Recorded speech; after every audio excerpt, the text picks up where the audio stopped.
今ラップしようこやるじゃん。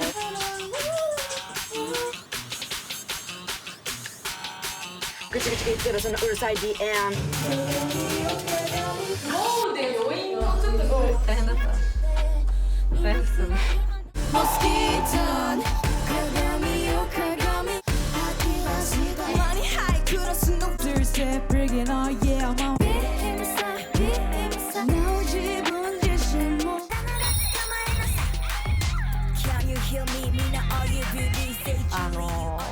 いい加減にしろ、いい加減にしろ。歌、ダンス、パフォーマンス、これにネガティブになってしまった時点で負けなんだよ。全部終わりなの。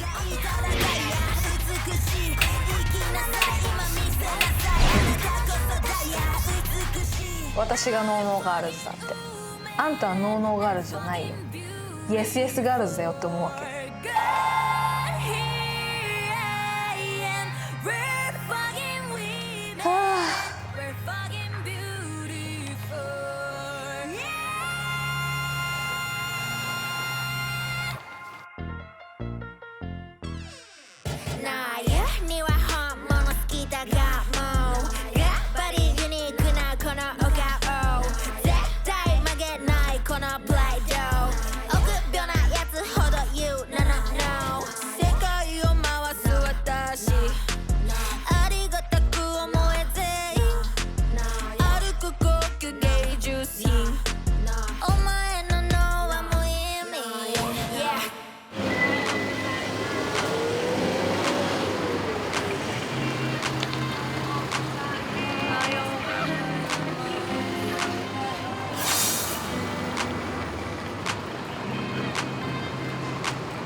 やっぱり片付けるっていうのがすごく寂しかったので、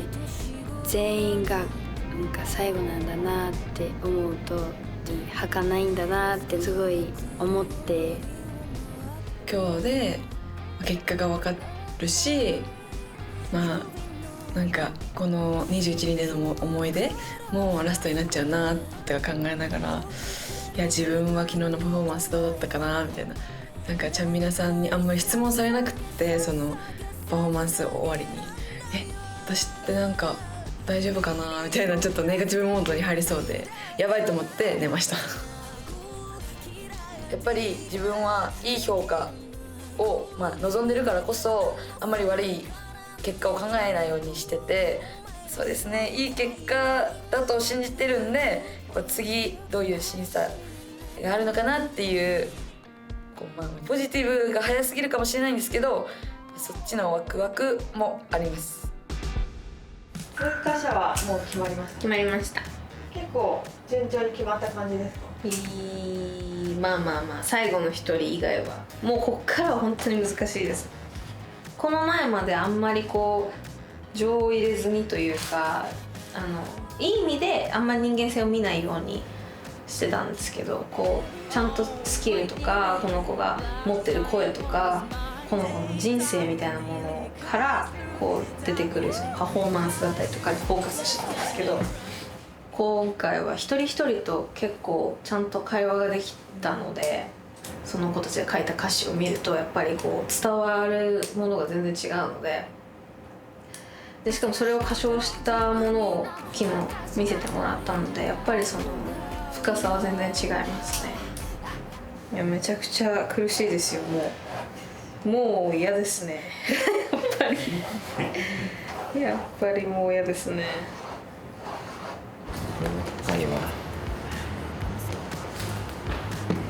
自分の距離感でも胃が痛いですもんね。めちゃめちゃ言ってました。これが一番嫌なんだよね。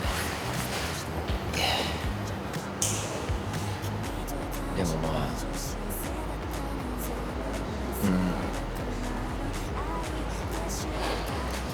精一杯やってくれたと思うんで、それを受けてまた新しいのっていうのは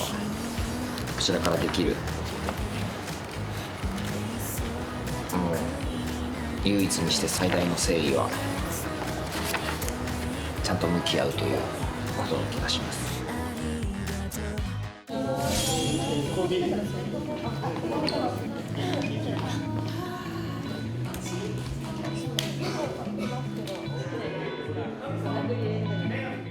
何回も見直しちゃった昨日。そうだよね。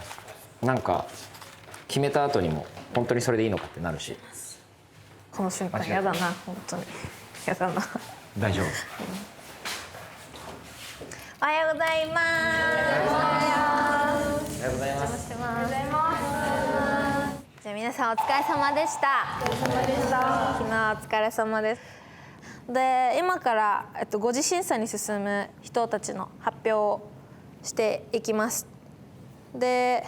結果はこうだけど、そこで経験したこととかも忘れないでほしいし、みんなの経験としてすごくいいものになってほしいから、終わった後も通過した人も通過しなかった人も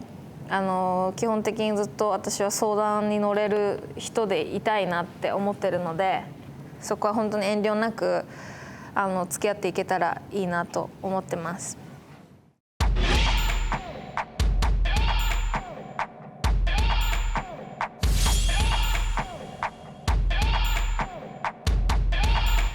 じゃあ A チームから。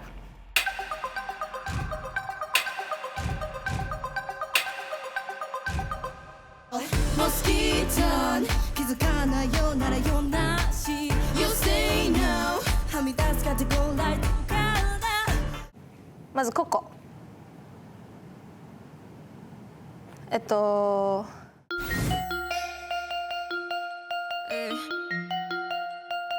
っと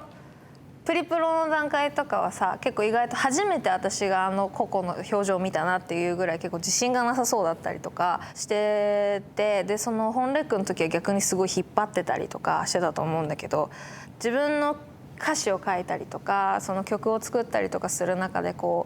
それをねその場で全部ぶちまける人と持ち帰る人っていうのが2パターンであって。ココは自分の一人の中で考えた方が好きなのかなって勝手に思ってたんだけどでやっぱりその今までやってきた経験みたいなものとかからその自分で書いた歌詞モスキート気づかないようならよなし You say no はみ出すカテゴライトから今度こそ尽きたウェイス私のために思いメッセージみたいなものがしっかり伝わってきたステージだと思いました。なので次もぜひよろしくお願いします。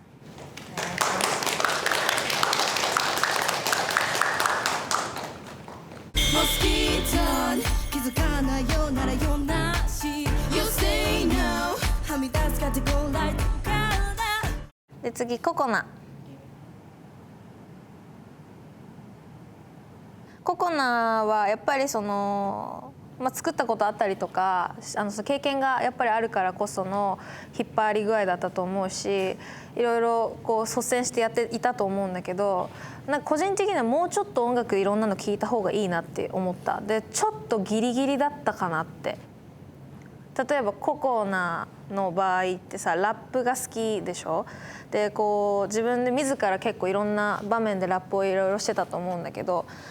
そういうふうに例えばマルチじゃなくラップをちゃんとやりたいっていうんだったらずば抜けなきゃいけないんですよ。誰よりも上手くなきゃいけないし、誰よりも鋭いことをしなきゃいけないし、誰よりもココナがココナであるべきなんだよね。それをどういうふうにコントロールするのかっていうのをもうちょっと学ぶべきだなって正直思った。で昨日の見せ方もすごく良かったんだけど、今まで見た感じだとちょっと大体一緒だったかなっていうのが正直な印象だから、もうちょっとココナっていう人間を掘ってみてほしいなって思う。でも諦めるにはすごくもったいないと思うし、まだまだ伸びると思うので次もぜひよろしくお願いします。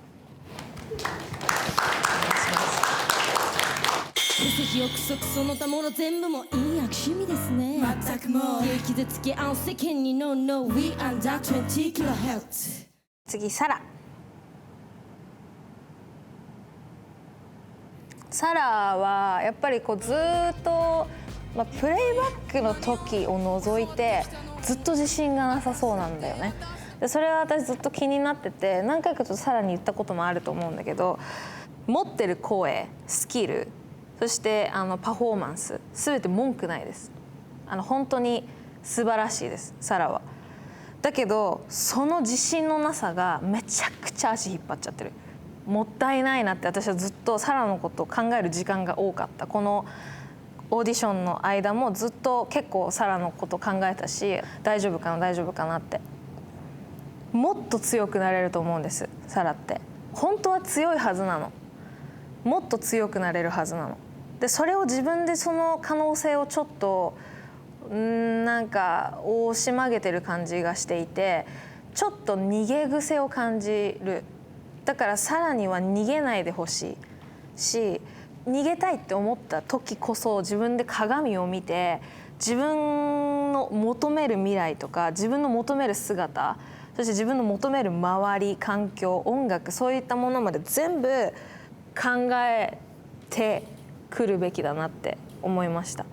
だからここまでにはなってしまうんだけど、サラは。だけどもっと強くなれるよっていう意味でこの判断をしました。ありがとうございました。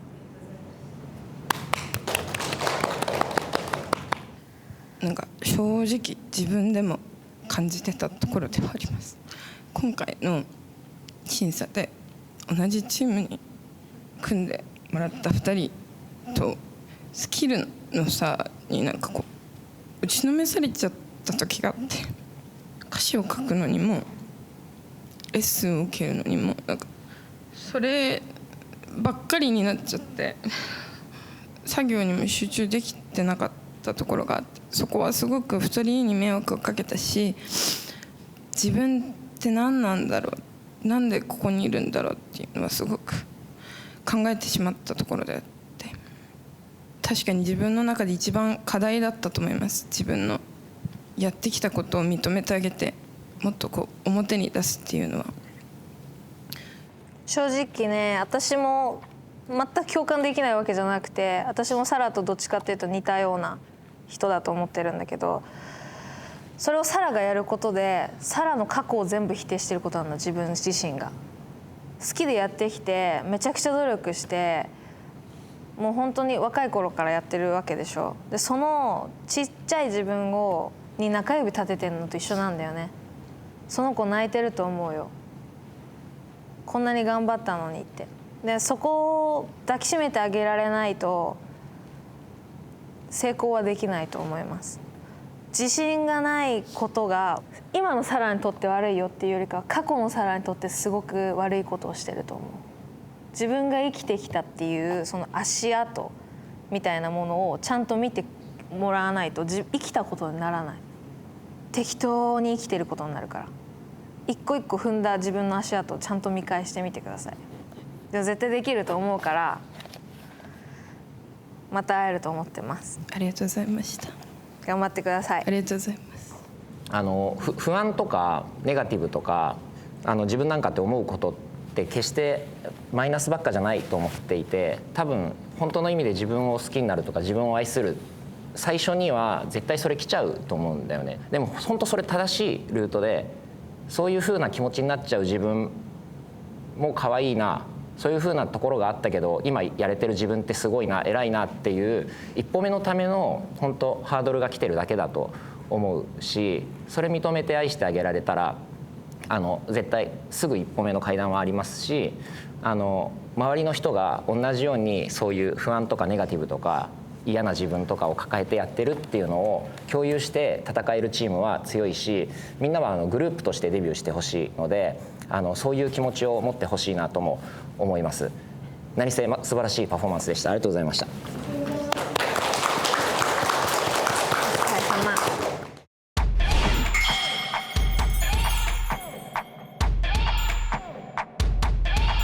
で次チーム B いきます。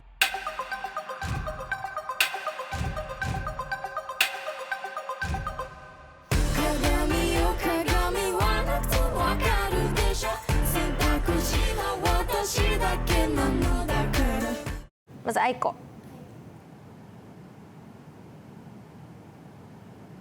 何より本当に愛子は私はもう本当に正直言うけど人がすごくいいと思うんです。人がすごくいいのは素晴らしいことなんだけど、もっとちょっとがめつくなんなきゃいけない部分もあると思います、この業界は特に。でもそれってね、意地悪になれナスティになれっていうことじゃなくて、人を配慮しつつ自分は自分で持っとかなきゃいけない部分があるんですよ。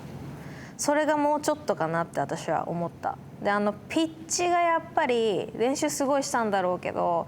鏡よ鏡はなくてもわかるでしょ、選択肢は私だけなのだから。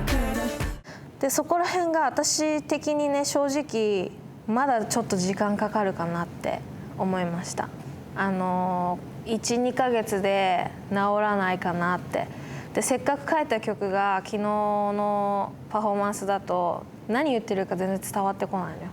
せっかく書いた歌詞が。それがすごくもったいなくて。だけどこれだけは言いたいのは、見せ方、パフォーマンス、この中でダントツでいいです。本当に愛子はそれぐらいめちゃくちゃいいから、私もこの決断をするのはすごく迷ったんだけど、愛子はここまでだけど、もうちょっと時間かけてちゃんと上手くなって帰ってこよう。時間が必要かなって。その今私たちが持てる時間の中ではちょっと厳しいかなって思います。だけど私は粘り強い人だと思うから、ちゃんと時間かけて練習してちゃんと素晴らしいスキルを取ってくれるだろうなって信じてます。お疲れ様でした。次がジュエルかな。ジュエルはキャラクターがもうあると思っていて、3時かなの時に自分のキャラクターのことをさちょっと心配してたじゃない。その心配はもうないなと思ってます。でその一個一個その自分の悩みについてぶち破れる力があるんだなジュエルはっていうふうに思ったし、正直まあちょっとみんなのスキルがやっぱり高いから、まあちょっともうちょっとかなっていうところはあったんだけど、クリエイティブ審査ですごく素晴らしいものを見せてくれたと思ってます。めちゃくちゃ本当に良かったし、その才能がなんかチラチラ見えたんだよね。その辺でまだ伸びるなと思ったので、次もぜひよろしくお願いします。お願いします。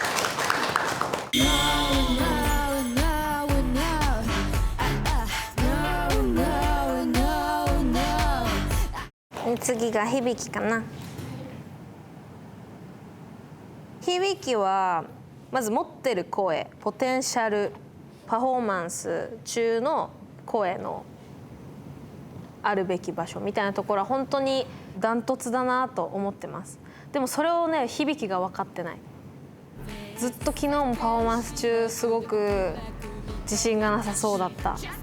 でそれがねすごくもったいなかった。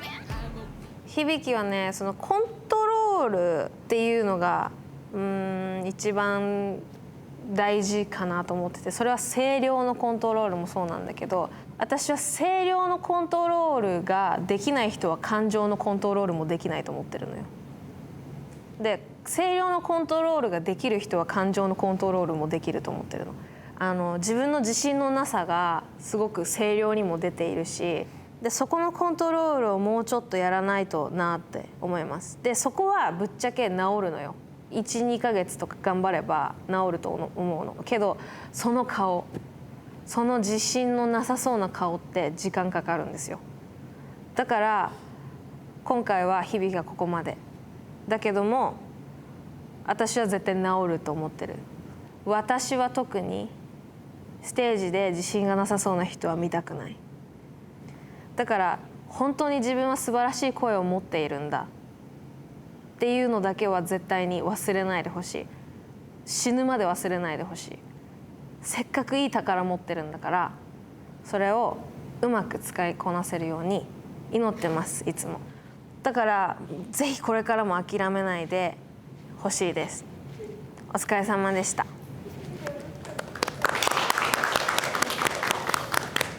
本当忘れないでほしいんですけど、響さんと愛子さんは本当この中だけでなく日本の音楽業界のなんか歌うまい人とかダンスうまい人の中でも本当上のところで戦えるレベルのうまさです。あとはそのパフォーマンスを見に、例えば1万円とかを人が持ってくる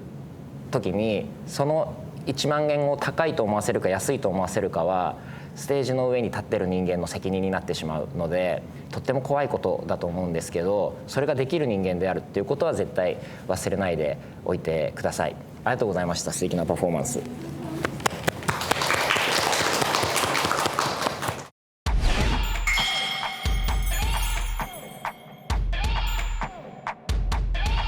次が C チームですね。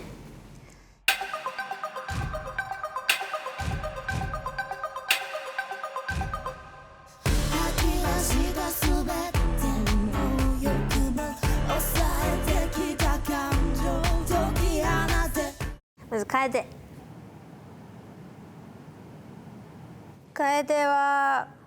もともと DTM とかもやったりとかしてて、そのクリエイティブ審査はすごく生き生きしてたと思うんだけど、私もそんな楓を心配してなくて、やってくれるだろうなって思いながら見てたんだけど、やっぱやってくれてたんですよね。すごく引っ張ってもくれてたし、素晴らしいじゃんやっぱりって思ったんだけど、パフォーマンスを見ていて、パフォーマンスと DTM のその差が私はすごく気になっちゃった。良かったんだけど、もうちょっと似合う姿が見えるんだよね。もしかしたら楓ってギターかき鳴らして歌ってっていう方が楓が楽しいんじゃないかなとか、キラキラするんじゃないかなとかってちょっと思っちゃったのけど、やっぱりダンスがみんなとの差がやっぱりすごく目立ってしまっていて、そこがちょっと私も考えたんだけど、これもちょっと時間かかるかなっていう理由でした。だから楓はここまでにはなってしまうんだけど、ただ声は素晴らしいので、歌も本当に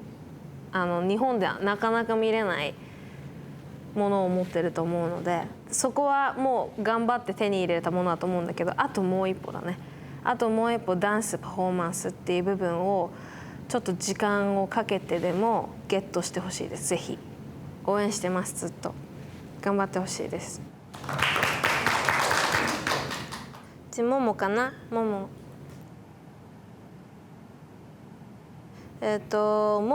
は正直今までそんなに私は目立ってなかったかなって正直思っていて、そのももがちょっとまだ殻がある感じを感じてます。でもうちょっとももってどんな人だろうっていうところが見えたらいいないいないいなってずっと思ってたんだけど、ちょっと本当にもものこうありたいかもっていうのがちょっとももの中に見えてきたのかなっていう感じがしたのよ、昨日のクリエイティブ審査のあれを見ていて。でその一瞬に私はかけたいなってちょっと思っていて、ももは全部いいの、歌もいいしダンスもいいのよ。だけどもうちょっとももが欲しい。どんな人なのか。だけど昨日ちょっと見えた気がしました。だから次もお願いします。よろしくお願いします。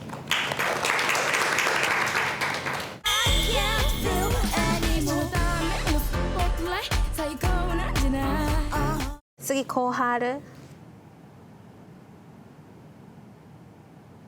小春は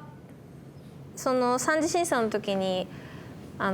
歌いながら踊るっていうのにちょっと苦戦してたと思うんだけど、昨日のパフォーマンスもちょっと苦戦してるようには見えた。やっぱりその動きとバランスが取れなくて、その自分の声がブレちゃったりとか、コントロールがちょっとまだ足りないなっていうところが正直あったんですけど、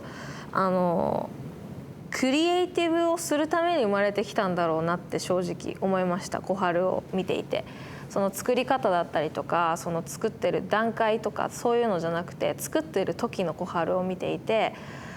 こうしたいああしたいっていうものが最初から最後までずっと一緒のところを見てたんだよね。でそこをずっともう本当虎みたいにこう逃さずに見ていたのがすごく印象的でした。正直小春のスキルはみんなに比べたらまだちょっと足りない部分はあるんだけど、十分できると思ってますので次もよろしくお願いします。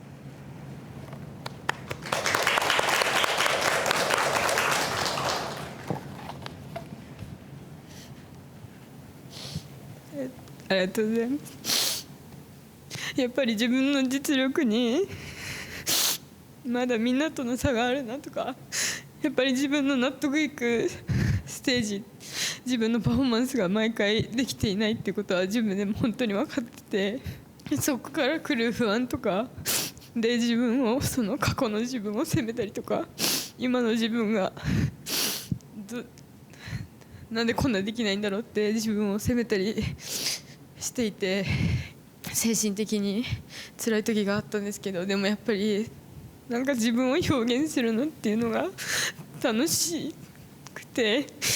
そういうのを昨日もなんか実力はまだだけど伝えられたら皆さんにいいなと思ってパフォーマンスできたし、まだ自分いけそうって思えた時もあったので、このちょっとの可能性じゃないですけどそれを信じてちょっともっと自分磨き頑張っていきたいと思います。作ってる感じの見てると、それみたいに自分の完成形をこう本当にこう絶対離さずに見つめるっていうの得意だと思うから、それしてると多分できると思うよ。絶対ネガティブになっちゃダメ。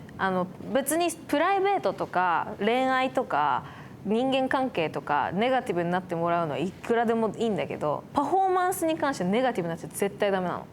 もう歌、ダンス、パフォーマンス、これにネガティブになってしまった時点で負けなのよ。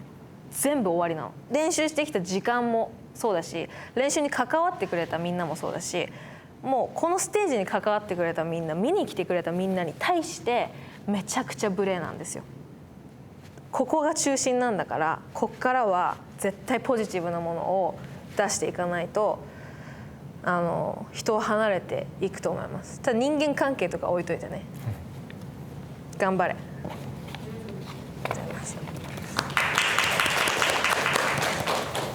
なんか自分を信じる、自分を信じられない、自信がなくなるっていうワードがいくつか出てきたけど、今の段階で確かに完璧な自信を持つことが難しくなる日ってあると思うんですよね。そんな時に皆さんはちゃんみなを信じてもらえればいいなと思います。ちゃんみな本当にみんな一人一人とかグループとか向き合っていろんなところを見て、で信じて次の通過のパスを渡してるので、その理由がもし正確に分からなかったとしても自信としては十分な根拠だと思う。ちゃんみなが信じてくれてる。だけどちゃんみなが信じてくれてるっていうことは絶対みんなが自信に思っていいこと。そこら辺歩いててちゃんみなに信じてもらえてる人ってそんなに見ないから。いないよ。いない、全然見たことないだからそれは絶対心のどっかに思っといてくれたら、次からの審査もみんな本当にやっぱりレベルが高い分悩む時あると思うんですけど、ちょっと誇りに思ってあげてください。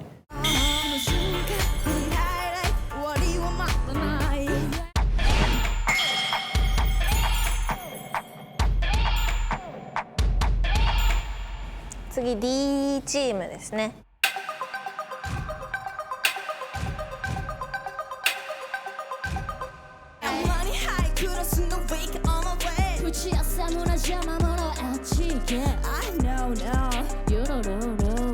チカ。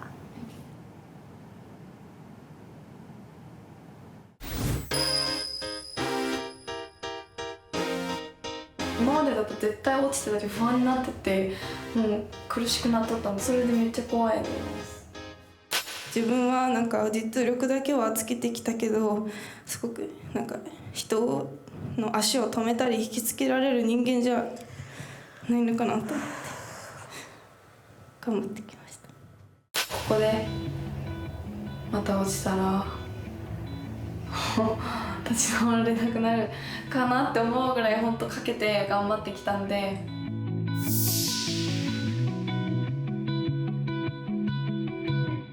チカはいい加減にしろいい加減にしろ。その自信のない感じはもうここまでだよ。過去のチカを称えてほしいんです。やってきたこと、乗り越えたこと、こんなに歌うまくてこんなにダンスできるのに、それを中指立てちゃダメ。自分の過去にそれだけを本当に忘れないでほしいけど、本当にここまでだからね。自信なさそうにすんの。あとはもっと上げていってほしい。で自分の声を信じてほしいです。で昨日聞かせてもらった「ママにかけて毎晩 cry」、命かけて歌っとうたい。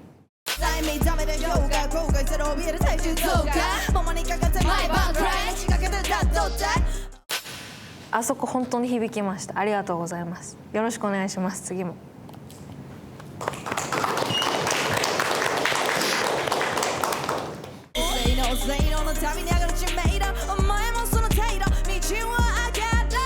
次がマヒナかな。マヒナはその 3.5 次審査の時からラップをやってもらって、で今回もラップチームに入ってもらったと思うんだけど、もちろんちょっとまだ素人って感じ。もちろんね。だけど同時に多分今きっと歌も上手くなってんじゃないかなっていうのを昨日感じたんですよ、そのパフォーマンスの時に。マヒナはちょっと惜しいところがたくさんあったんだけど、やばいところがたくさんあったの。なんでこんなに幼い子からこんな言葉が出るんだろう、こんな雰囲気が出るんだろうっていうところが私はもう気になってしょうがないです。だから続きも見たいなと思って、次もよろしくお願いします。ありがとうございます。ありがとうございます。だけどまだ殻があるから、殻を破ってほしいです。次こそはお願いします。マヒナさんに一つだけ聞きたかったのが、 3.5 次審査っていう形の追加で半歩後ろからみんなに参加したと思うんですけど、なんかそういうプレッシャーよりなんかパフォーマンス中楽しいみたいな感じが見えたのがすごいなと思ったんですけど、楽しかったですかっていうのと、楽しかったとしたらなんか何がそんな楽しかったですか？ラップって速いからこそ人に感情を伝えるのがすごく難しいと思うんですけど、速いけど人にこう伝えられた瞬間とか、自分のこの思いを相手に伝えられた瞬間がなんかすごく幸せで、これをたくさん経験したいなっていう思いがすごくあって、本当にパフォーマンスってマイナスな気持ちを本当に持つと表情に出ちゃうんだなっていうことを3次審査の時に分かったので、そこを自分を振り返ってみてからパフォーマンスの楽しさだったりを感じるようになりました。そういういざっていう時に開き直って振り切るみたいなのはすごい武器だと思うので、大事にしてあげてください。素晴らしいパフォーマンスありがとうございました。ありがとうございました。神を信じた、いつでも笑ってごまかして、人を信じた、私を一人にしておいて。次アーシャだね。アーシャには今回の審査の時に一番向き合ったと思うって話したと思うんだけど、個人的に連絡もさせてもらったりとか、私は個人的にすごくアーシャにもうちょっとだよ、もうちょっとここ直していこうっていうのを言ってたと思うんだけど、っていうのもアーシャの天井が見えそうだったからなのよ。どこまで伝えたらいいかなとかもすごく悩んでたの。なんでかっていうと、私アーシャ以外誰にも連絡してないし、スタッフさんにちょっとアーシャと個人的に話させてくださいっていうのって結構特別なことだったから、これをされたら嫌かなとか、逆にむしろ他の子も嫌がるかなとか、そんなこともいろいろ考えたんだけど、そんなこと言ってられないぐらいアーシャが昔の私にすごく似てるんですよ。なので私は正直個人的にすごく感情が入ってるんだけど、すごく良くなってたけど、アーシャは多分だよ、私間違ってたら言ってほしいんだけど、自由を求めてると思うの。私の表現、自分の表現何が悪いのって。私がやりたいことやるし、私は自由に自分を表現するって思ってると思うんだけど、そうかな。今この歌い方をやめたら自分の個性とか魅力が分からなくなって空っぽになるのがそれも分かってたので、そこから目を離してて、ずっとパフォーマンスを続けてきてたんですけど、今はありのままのそのままでよかったんだなって思えてるので、そこでさらに自由な自分らしいパフォーマンスをしていきたいなっていうふうに思ってます。これってすごく勘違いされやすいんだけど、自由なことをするためには型にはまんなきゃいけないことがあるの。ゲームとちょっと似てて、ゴールするためにやらなきゃいけない課題だったりとか、やりたくないこともやんなきゃいけないのよ。それでやっと自由が手に入るの。それを私はアーシャに教えたかったの。一回やってみろって。で別に私はそのアーシャのその個性を取りたいとかそういうことじゃなかったんだけど、ちょっとそこに対して怯えてるアーシャが見えたんだよね。私を変えようとしてるんじゃないかっていう。でそこは私もすごく昔あったんだけど、これをやるのにすごく私は時間がかかったんですよ。この自分の殻を破るのに。でこれを一回破っちゃうと本当に素晴らしいラッパーアーティストになれると思うの。だからアーシャ本当に残念だけどここまでです。だけど頑張ってほしい。ラッパーとしてもアーティストとしてもずば抜けないとダメです。これは本当私たちみたいな人間に課せられてる定めだと思ってほしいんだけど、私たちみたいな人間は最終的に自由を取るんだったら、自分の表現を取るんだったら、死ぬほど頑張ってずば抜けなきゃ認めてもらえないの。残念だけど。でもこれは私の愛情だと思って受け止めてほしいんだけど、これってね、誰に言われても私は気づけなかったんだよね。だから今アーシャが気づいてるかどうかも分かんないけど、だから自分で気づかないと意味がないなって思ったんです。だけどサポートはするので、何かあったら言ってほしいし、私は諦めないでほしい。ありがとうございました。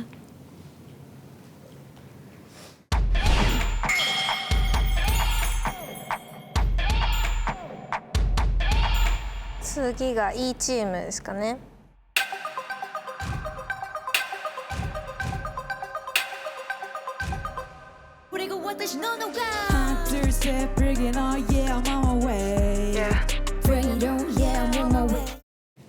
ジスから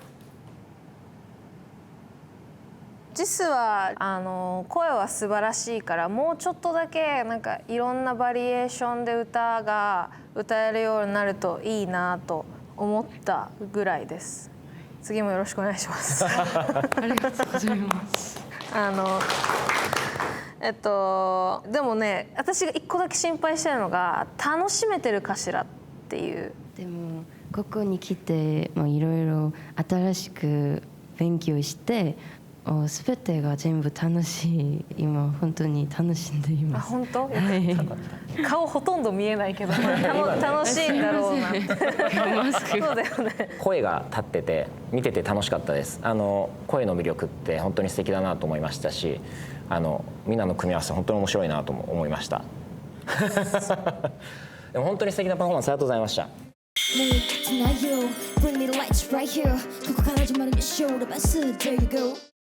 次がももかかな。はい。ももかはももかがダンスに時間をかけてほしいなって正直思ってたの。絶対上手くなるなって昨日思ったんですよ。そのボディパフォーマンスを見てて。ダンスってやってたんだっけ？ずっとではないんですけど、高校生の初め頃から今4年ぐらいはその K-POP のカバーをやるっていう形でダンスをやってきてて、なんかその基礎からちょっとやってみてほしいです。すごく上手になるなって思いました。変な話、一番上手になるポテンシャルがあるなって思った。なんでかっていうとももかってもうラップもできるし歌も歌えるのね。でボディパフォーマンスもできてる。でパフォーマンスもできてるって全体的に見てすごく評価が高いんだけど、そういう人ってダンスもやらせたら最強だと思うからぜひやってほしいです。なので次もお願いします。ありがとうございます。ぐちぐち言ってるそのうるさい DM、まだまだ始まったばかりだろウィーケンド。次ステラかな。正直ここのグループに入れたのは私ちょっと意地悪だったかなって思ったんだけど、ステラがどういうふうに捉えたか分かんないけど、私からしたら結構チャンスをあげたつもりだったんですよ。っていうのもステラってずっと結構ステラだったの、ずっとね。これって良くも悪くもなんだけど、ステラがステラであることは素晴らしいんだけど、楽曲に入る時にアーティストとして入らなきゃいけないけど、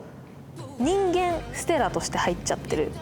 感じがしていたの。その3次審査の時もそうだし2次審査の時もそうだったんだけど、それだけが気になってて、じゃあステラが一番アーティストっぽいそのクリエイティブを一番発揮できる部分はどこだろうなと思ってここのチームに入れたのよ。でここでどういうふうに表現するんだろうなって私はすごくずっと見てたんだけど、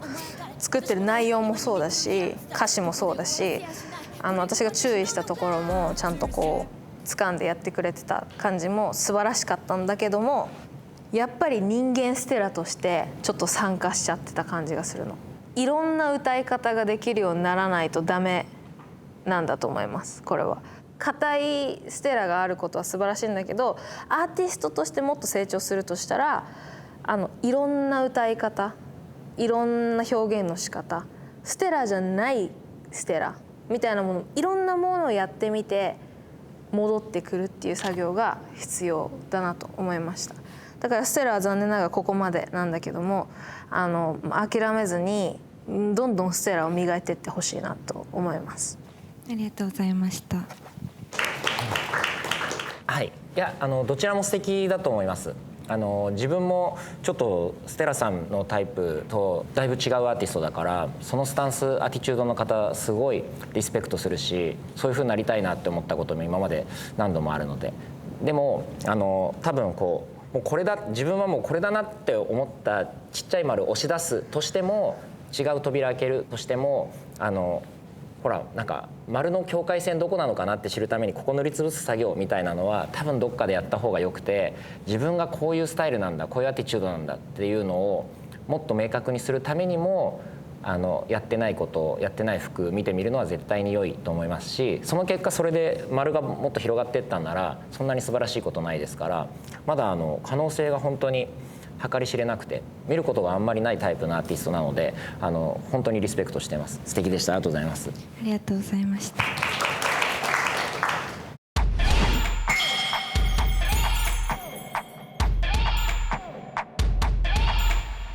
次がチーム F。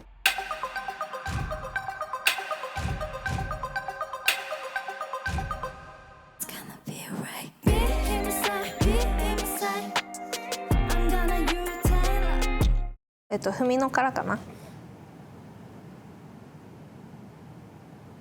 ふみのはやっと仮面が取れてくれたなって感じが本当にしました。ありがとう。そのふみのが見たかった。で一個だけ気になるのが歌い方の種類がちょっと一定だなっていうのは感じるんですよ。You are always gonna be my love いつか愛してるよ苦しくなるくらい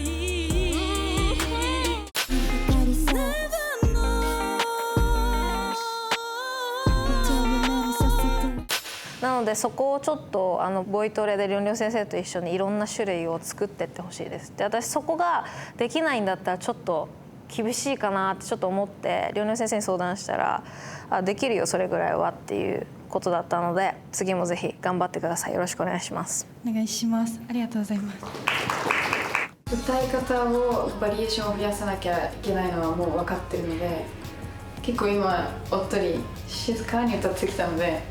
バンバン出す歌い方を絶対に習得したいです。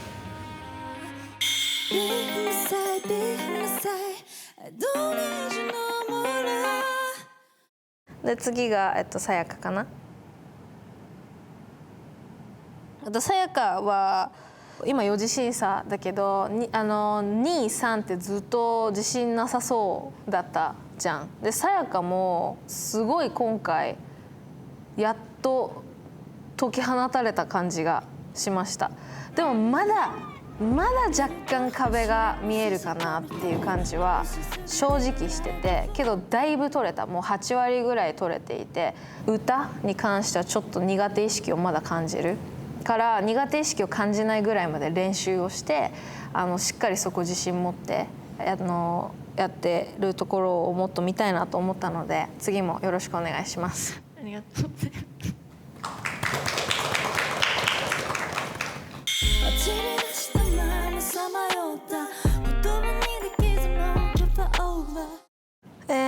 なおこ。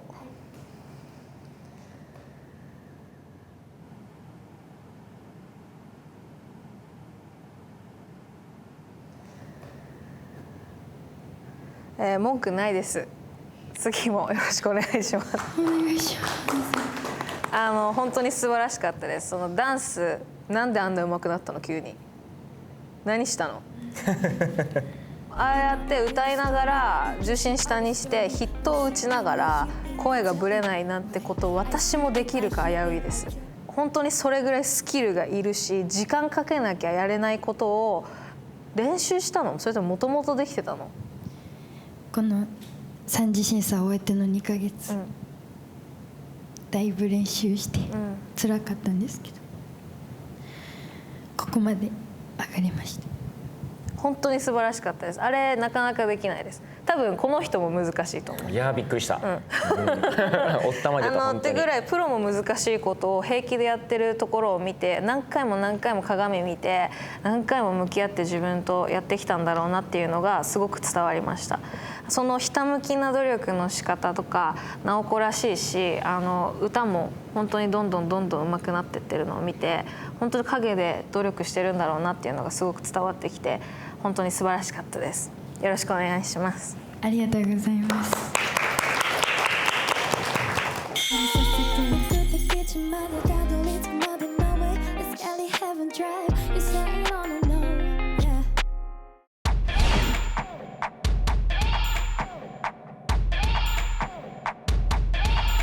次チーム G ですね。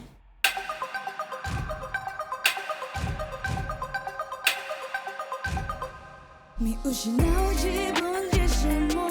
傷つき塞いだ過去も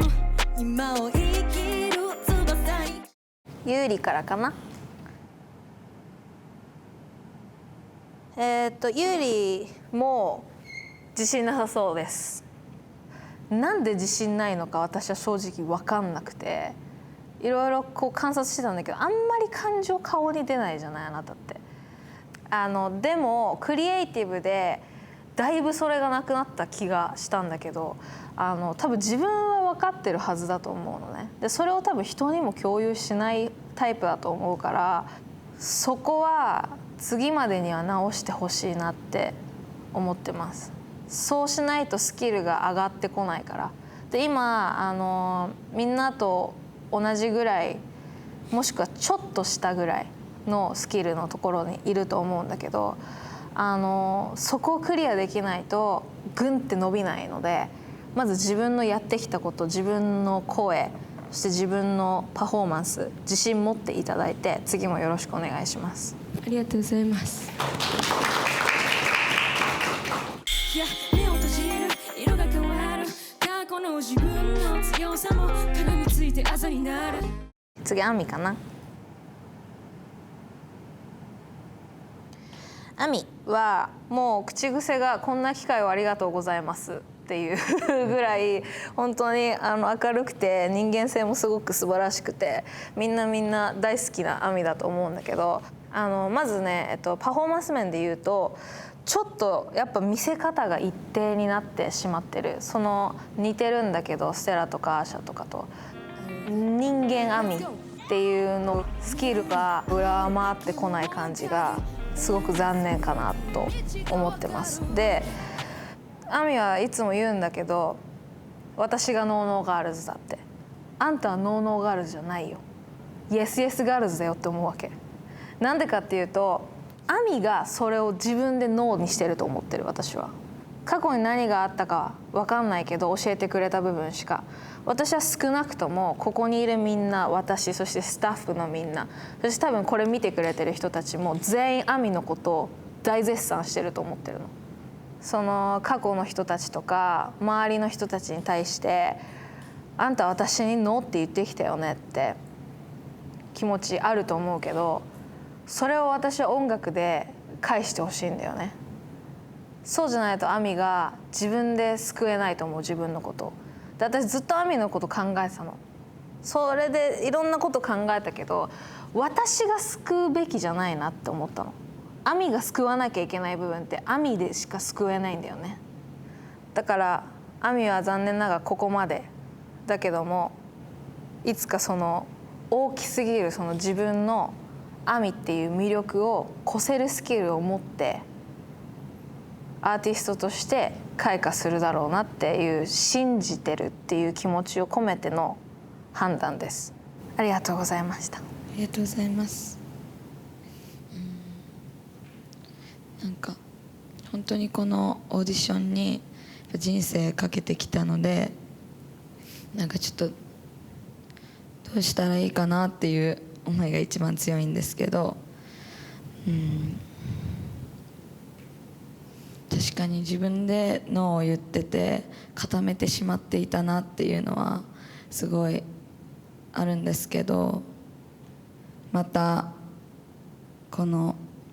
アーティストになりたいっていうその大きい気持ちがあるなら、ちゃんみなさんにも日高さんにも挑んでもう一度チャンスをくださいっていうことをいつか好きな自分で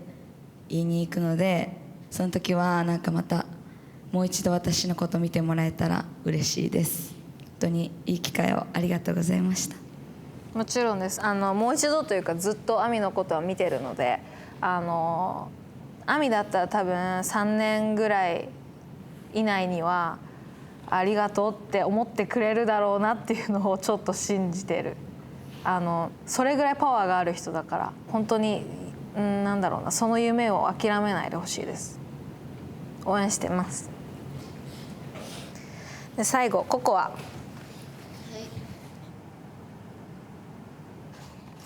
ココアは、正直ちょっと迷ってました。で多分だけどココアって頭がすごくいいから、いろんなものをもしかしたらちょっとロジカルに考えすぎというか、そういった部分がちょっとパフォーマンスに出過ぎてるのを感じました。でココアがする表情が全部ちょっと作られてるように感じる、計算に感じる。これは特に頭がいい人あるあるなんだよね。でこれってすごくね、いいことでもあるんだけど悪いことでもある場合もあるので、ここはいろんな感情になってほしいし、いろんな人の感情に寄り添ってもらいたいし、一回周りを見る、周りの感情を一回考えてみるみたいなところから始めて、メンタリティーから表情を内側から出てくるように鍛えてほしいなって思いました。正直私はここがどうだろう、正直に話すね、どうだろうこれ多分治んないと思うんだよねって言ったの。けど私以外のみんながいや絶対大丈夫だと思う、これ多分治ると思うって言ってくれたんですよ。なのでぜひ次もよろしくお願いします。だけどそこをちょっと頑張ってほしいです。ありがとうございます。どうかあなたの正しさを信じて、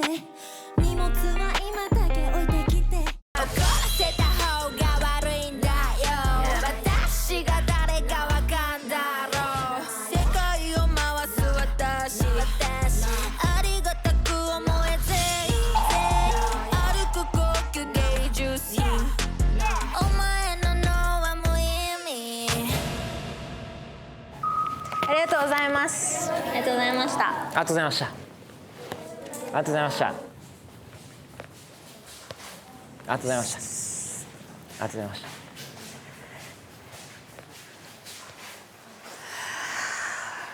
お疲れ様。お疲れ様。辛いね。辛いよね。こればっかりはもこればっかりはね。う慣れる日は一生来ないから、ね。そうだよね。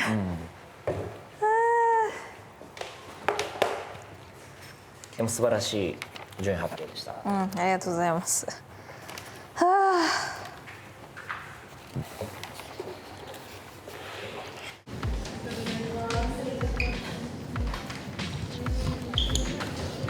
安定また。ありがとう、本当に頑張ってね。でもそうスタージ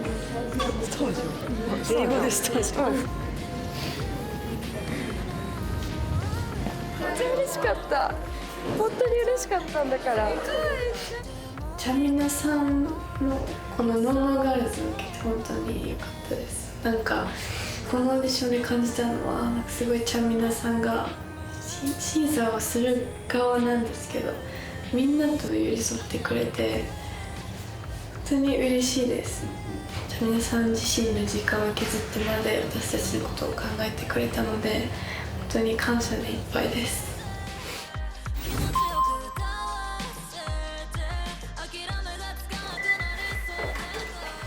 よいしょ。お疲れ。お疲れ様。あ、いいよ私大丈夫。それ言ってる？いらない。お疲れ様。お疲れ様です。本当に感動したしリスペクトしてるのは間違いないので、ノノガールズ応募と参加とここまで本当にありがとうございます。ありがとうございます。本当に正直このノノガールズ始めた時とかはぶっちゃけいやーこれ私多分いるかわかんないよ今そんないい子みたいな感じで言ってたんだけど、こんなに素晴らしい人たちがたくさんいるんだなっていうのを気づいて、で実際にこう触れ合えてみんなの才能にもで、それがすごく私は個人的に普通に人としてめちゃくちゃ感謝してます。ありがとうございます。でもまあ言いたいことたくさんあると思うんだけど、これで関係性が切れるわけではないのでそれは心配しないでほしくって、私含めミックもそうだしサポートできるところはしたいと思ってるし、今後の例えばどういうふうになりたいとかもサポートしたいと思ってるので自分からなんかこういうふうに協力してほしいとかが見えるんだったら言ってほしいです。遠慮なく。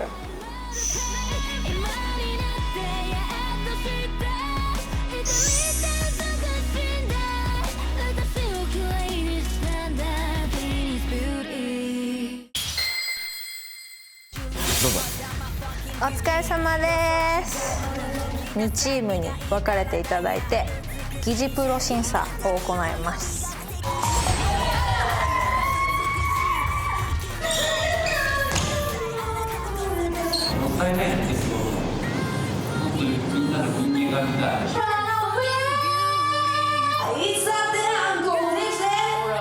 一番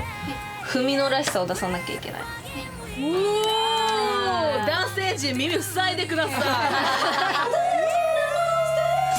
ちゃいいやん。ギラギラでボリからでお前らからのノージャ死ななかった私は扉を放ってやる世界中のノーガールズ